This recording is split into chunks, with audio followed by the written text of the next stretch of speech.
वर्तमान समय में दिल्ली मुंबई एक्सप्रेसवे, महाराष्ट्र समृद्धि महामार्ग, मुंबई कोस्टल रोड और मुंबई ट्रांस हार्बर लिंक परियोजना इसका कुछ उदाहरण है। लेकिन इसी कड़ी में एक और मेगा प्रोजेक्ट जुड़ने जा रहा है और यह परियोजना है वर्सोवा विरार सी लिंक। आपको बता दें कि वर्सोवा विरार सी लिंक परियोजना वर्तमान में निर्माणाधीन मुंबई कोस्टल हाईवे परियोजना का ही एक नॉर्थ एक्सटेंशन है और पूरी तरह से बन जाने के बाद वर्सोवा विरार सी लिंक परियोजना विश्व का सबसे लंबा कोस्टल एक्सप्रेसवे परियोजना होगा। तो आज के वीडियो में हम लोग इसी वर्सोवा विरार सी लिंक परियोजना के बारे में चर्चा करेंगे और यह भी जानेंगे कि इस परियोजना से मुंबई वासियों को क्या लाभ होगा और यह परियोजना किस प्रकार से हमारे देश की प्रगति में अपना महत्वपूर्ण योगदान देने वाला है। इतना ही नहीं, वर्सोवा विरार सी लिंक परियोजना और मुंबई कोस्टल हाईवे दोनों मिलकर किस प्रकार से मुंबई शहर को एक ट्रूली वर्ल्ड क्लास सिटी में ट्रांसफॉर्म करेगा, इसके बारे में भी चर्चा करेंगे। तो आपसे रिक्वेस्ट है कि वीडियो पसंद आए तो लाइक करें और चैनल को सब्सक्राइब करना बिल्कुल ना भूलें। तो वर्सोवा विरार सी लिंक को समझने के लिए सबसे पहले हमें मुंबई कोस्टल हाईवे परियोजना पर बात करना होगा। जैसा कि आपको पता है कि वर्तमान समय में मुंबई के वेस्ट कोस्ट में मुंबई कोस्टल हाईवे परियोजना का निर्माण कार्य चल रहा है। मुंबई कोस्टल हाईवे परियोजना का फर्स्ट फेज मरीन ड्राइव के प्रिंसेस स्ट्रीट फ्लाईओवर से शुरू होकर बांद्रा वर्ली सी लिंक के वर्ली इंड के पास जाकर समाप्त होती है और इसके फेज 1 की लंबाई लगभग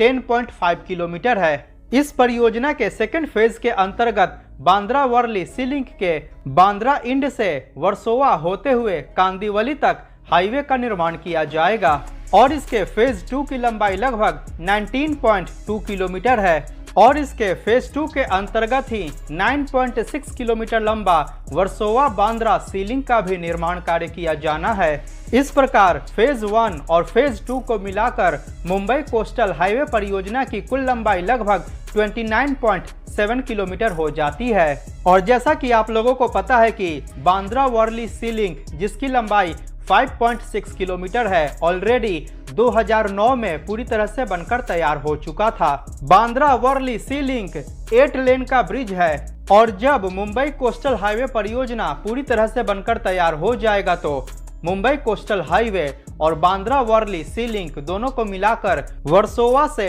मरीन ड्राइव तक लगभग 26 किलोमीटर लंबा कोस्टल हाईवे की कनेक्टिविटी उपलब्ध हो जाएगी।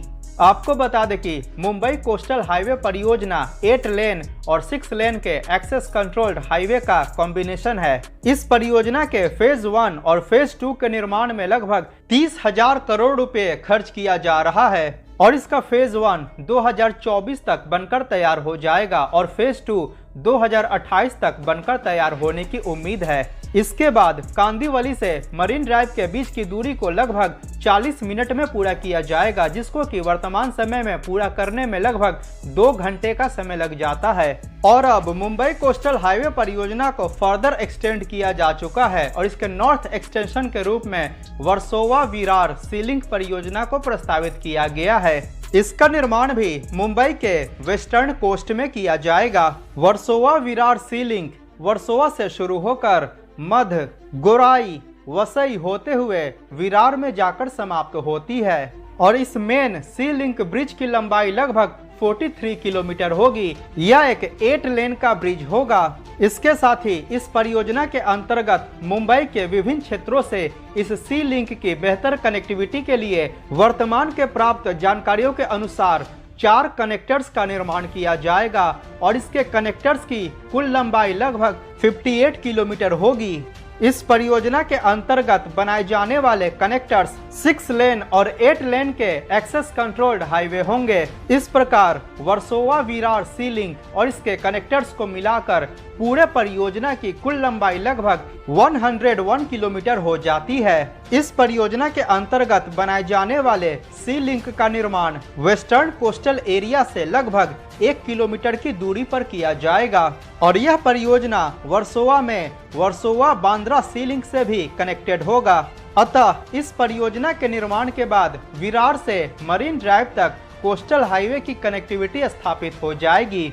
सबसे पहले वर्सोवा विरार सी लिंक परियोजना के निर्माण को 2018 में प्रस्तावित किया गया था उस समय इस परियोजना के निर्माण में लगभग 30,000 करोड़ रुपए खर्च होने का अनुमान लगाया गया था, लेकिन 2018 के बाद से इस परियोजना के एलिमेंट्स में और भी ज्यादा एडिशंस हुए। नए इंटरचेंजेस, कनेक्टर्स, टनल्स इत्यादि के भी निर्माण को प्रस्तावित किया गया और इस नए एडिशंस के कारण इस परियोजना पर खर्च होने वाले अनुमानित लागत में भी बढ़ोतरी हो गई और वर्तमान समय में इस परियोजना के निर्माण में लगभग 63,426 करोड़ रुपए खर्च किया जाएगा। इस प्रकार इस वीडियो के बनाए जाने तक यह मुंबई का और महाराष्ट्र राज्य का सबसे महंगा हाईवे परियोजना होगा। और आपको बता दें कि इस परियोजना का निर्माण Mumbai metropolitan region development authority अर्थात MMRDA द्वारा किया जा रहा है। और सबसे बड़ी बात, इस परियोजना के डिटेल्ड जियोटेक्निकल इन्वेस्टिगेशन कंडक्ट करने के लिए MMRDA द्वारा टेंडर्स को भी इनवाइट किया जा चुका है और उम्मीद है कि बहुत ही जल्द इस परियोजना के निर्माण के लिए भी टेंडर्स को इनवाइट किया जाएगा। आपको बता दें कि पहले इस परियोजना का निर्माण Maharashtra state road development corporation limited अर्थात MSRDC द्वारा किया जाना था, लेकिन अक्टूबर 2022 में इस परियोजना को MMRDA के अंतर्गत ट्रांसफर कर दिया गया। अगर बात करें इस परियोजना के अंतर्गत बनाए जाने वाले 4 कनेक्टर्स के बारे में, तो इसका पहला कनेक्टर विरार से शुरू होकर दिल्ली मुंबई एक्सप्रेसवे में जाकर समाप्त होगा और इस कनेक्टर के निर्माण के कारण वर्सोवा विरार सी लिंक की दिल्ली मुंबई एक्सप्रेसवे से भी कनेक्टिविटी स्थापित हो जाएगी। इस कनेक्टर के अंतर्गत 8 लेन के एक्सेस कंट्रोल्ड हाईवे का निर्माण किया जाएगा और बाकी के कनेक्टर्स के अंतर्गत 6 लेन के एक्सेस कंट्रोल्ड हाईवे का निर्माण किया जाएगा। इसका दूसरा कनेक्टर वसई से शुरू होकर सातीवली के पास नेशनल हाईवे नंबर 48 में जाकर समाप्त होगा। इसका तीसरा कनेक्टर उत्तन बीच के नजदीक से शुरू होकर मीरा भाईंदर के पास जाकर समाप्त होगी और इसका चौथा कनेक्टर मनोरी बीच के पास से शुरू होकर चारकोप में जाकर समाप्त होगी।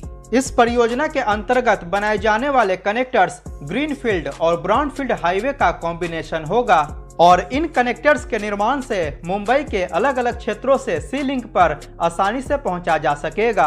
आपको बता दें कि वर्तमान समय में विरार से नरीमन पॉइंट के बीच की यात्रा को लगभग 3 घंटे में पूरा किया जाता है और ट्रैफिक जैम की स्थिति में यह ट्रेवल टाइम और भी ज्यादा बढ़ जाता है, परंतु वर्सोवा विरार सी लिंक और मुंबई कोस्टल हाईवे परियोजना के निर्माण के बाद विरार से नरीमन पॉइंट के बीच की दूरी को मात्र 1 घंटे में पूरा किया जा सकेगा।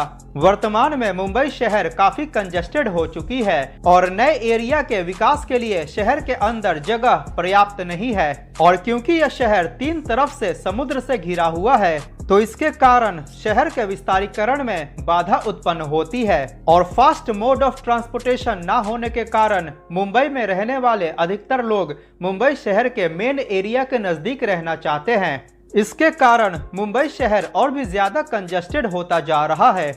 जैसा कि आपको पता है कि वर्तमान समय में मुंबई महानगर का विकास केवल 2 दिशा में हो पा रहा है। पहला पूर्व दिशा में जहां नवी मुंबई जैसे सबअर्बन एरिया का निर्माण किया गया है और दूसरा उत्तर दिशा में जहां थाने, मीरा भाईंदर, वसई, विरार, दहिसर जैसे क्षेत्रों का विकास हो रहा है। लेकिन इन क्षेत्रों की मुंबई से फास्टर कनेक्टिविटी न होने के कारण अभी भी लोग मुंबई शहर के प्रमुख क्षेत्रों में ही रहना चाहते हैं, जहां वो काम करते हैं उस जगह से ज्यादा दूर नहीं रहना चाहते और इसके कारण मुंबई शहर के अंदर रियल एस्टेट की प्राइस आसमान छू रही है और एक आम लोगों के पहुंच से लगभग बाहर हो चुकी है। अतः वसई विरार सी लिंक और मुंबई कोस्टल हाईवे के निर्माण के बाद मुंबई शहर का विकास और विस्तार उत्तर दिशा की तरफ और भी ज्यादा तेज गति से हो पाएगा।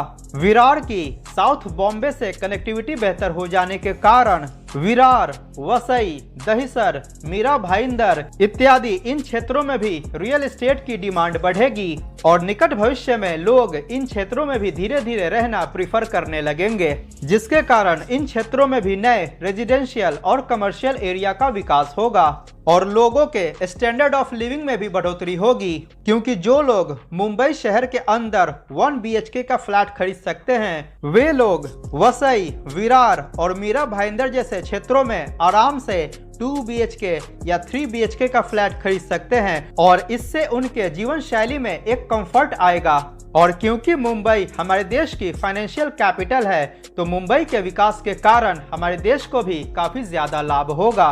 वर्सोवा विरार सी लिंक को फ्यूचर में पालघर तक एक्सटेंड किया जा सकता है। तो आज के वीडियो में इतना ही। स्क्रीन पर दिख रहे वीडियो पर क्लिक करके मुंबई कोस्टल हाईवे परियोजना के बारे में अवश्य जानें। अगर वीडियो पसंद आया हो तो लाइक करें और चैनल को सब्सक्राइब करना बिल्कुल ना भूलें। मिलते हैं अगली वीडियो में। जय हिंद, वंदे मातरम।